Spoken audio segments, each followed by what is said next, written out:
The balance is not decisively shifting to either side, but it is changing in character. The war has moved away from hopes of rapid breakthroughs and toward a grinding contest where attrition, technology, manpower depth, and political endurance matter more than maneuver. Russia has more mass. Ukraine has better adaptation and defensive efficiency. Neither advantage is currently decisive. The war has entered an attrition phase permanently. Early phases of the war were about speed, surprise, and large movements. That phase is over. Today, front lines move slowly. Gains are measured in small areas, not regions. Casualties are extremely high for both sides, and tactical success rarely produces strategic collapse. This favors defense over offense. Russia can still attack, but each advance requires enormous resources. Ukraine can defend effectively, but lacks the strength for large counteroffensives without sustained external support. The result is a locked contest where winning means outlasting the other side, not outmaneuvering it. Russia's battlefield position has strength with limits. Russia has manpower depth and can replace losses more easily than Ukraine. Its industrial scale for ammunition and drone production has increased significantly. It holds the offensive initiative, choosing where pressure is applied. And Moscow shows strategic patience, willing to accept very high losses for incremental gains. However, Russia is struggling with extremely high casualties, especially among assault units. Low-quality replacements reduce combat effectiveness. Its tactical rigidity means attacks often rely on mass rather than innovation, and limited operational breakthroughs rarely change the strategic picture. Russia is advancing in places, but not winning fast enough to force Ukraine to collapse. Ukraine's battlefield position is one of defense, adaptation, and precision. Its key strengths are highly adaptive tactics, especially with drones and electronic warfare, effective defensive layering that makes advances costly, precision strikes that disrupt logistics, command, and rear areas, and a morale tied to national survival, not territorial bargaining. Ukraine has turned cheap systems into force multipliers. A small number of drones can stop armored units, delay assaults, or destroy expensive equipment. However, Ukraine has core weaknesses. It faces manpower constraints where losses hurt more. It has a critical dependence on external support, especially for ammunition and air defense. It has a limited ability to conduct large offensive operations under current conditions, and its infrastructure remains vulnerable to long-range strikes. Ukraine is not losing on the battlefield, but it cannot decisively win without sustained external help. This is one of the most drone-intensive wars in history. Armored vehicles are easier to detect and destroy. Supply lines are constantly targeted. Artillery dominance is challenged by surveillance drones, and command posts are harder to conceal. This technology benefits defense more than offense and smaller, adaptive forces more than massed formations, blunting Russia's traditional advantages. But technology alone cannot force victory. Yes, Russia still occupies significant Ukrainian territory, but holding territory does not equal battlefield dominance. Much of the occupied land is heavily contested, and gaining new territory has become extremely expensive. The front lines reflect exhaustion on both sides, not momentum toward victory. This war is now as much political as military. Russia's calculation is that time favors the side with more people and industry. Western attention may wane, and Ukraine may be pressured into concessions. Ukraine's calculation is that survival is victory. Defense plus attrition can erode Russia's ability to sustain the war, and international legitimacy remains on its side. Neither side believes it must compromise now. That alone means the war continues. The balance of power is not shifting in a clean, dramatic way.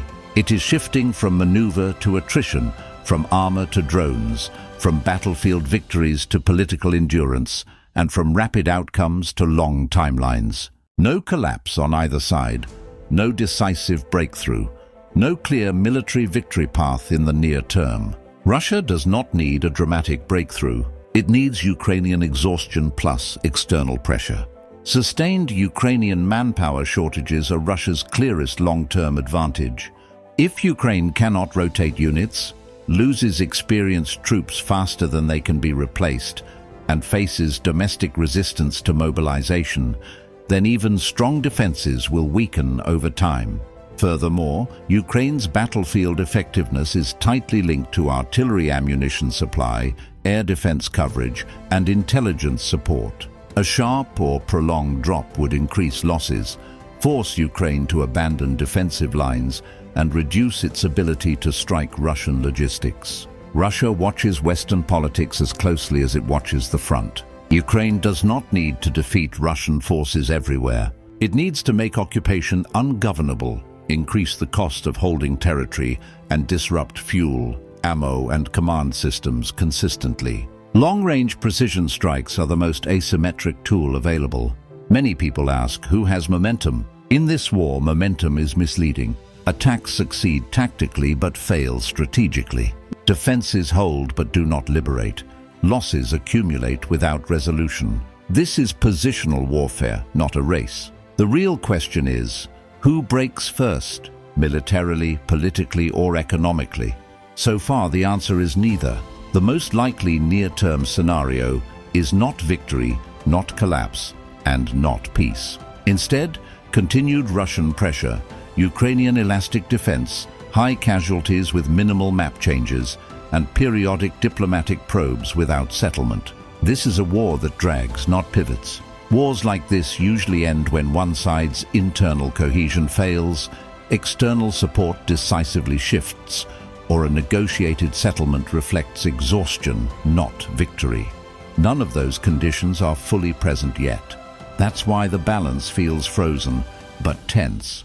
The balance of power is conditional, not fixed. Russia bets on time and mass. Ukraine bets on defense, precision, and endurance. Technology slows defeat but does not guarantee victory.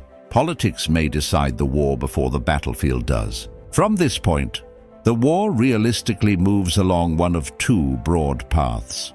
Path 1 is a sudden shock, a major political rupture, a dramatic escalation, a collapse of external support, or a military disaster too large to absorb. These events are rare, but when they happen, wars end quickly. Path 2 is slow decay, which is far more common. Front lines barely move, casualties remain high, societies adapt to war as normal, and the conflict becomes background noise internationally. Right now, the war is firmly on Path 2. Escalation isn't inevitable because both sides are constrained. Russia is limited by risks of wider confrontation and the need for regime stability. Ukraine is limited by risks of alienating supporters and its focus on survivability. This produces a very violent war, carefully kept below certain thresholds. Wars of attrition are fought inside societies, not just trenches. In Russia, the war is distant for most, and fatigue exists, but not mass revolt. In Ukraine, the war is existential, civilian endurance is remarkable, and national identity has hardened. This asymmetry matters. One side can disengage emotionally, the other cannot. Peace talks fail not because diplomacy is broken, but because the battlefield hasn't forced compromise. For talks to work, Russia would need to believe holding territory costs more than conceding it, and Ukraine would need to believe fighting costs more than resisting occupation. Neither condition exists yet. So negotiations become tactical pauses, messaging exercises, and pressure tools aimed at allies, not enemies. Real peace only comes after mutual exhaustion, not mutual statements. Militarily, Ukraine strains faster, while Russia bleeds more slowly. Economically, Russia absorbs damage but stagnates while Ukraine survives on external lifelines. Politically, Ukraine cannot concede without risking state legitimacy, and Russia cannot lose without risking regime authority. This creates deadlock. Both sides can endure pain, but not defeat. The most dangerous belief is this can continue indefinitely. It can't. Attrition wars end not when one side wins, but when continuation becomes more dangerous than compromise. That moment has not arrived, but every month moves closer. The battlefield is stable, not safe. Escalation is restrained, not impossible. Peace is blocked by incentives, not rhetoric. The war's end will be political, not tactical. When change comes, it may come suddenly, after a long silence.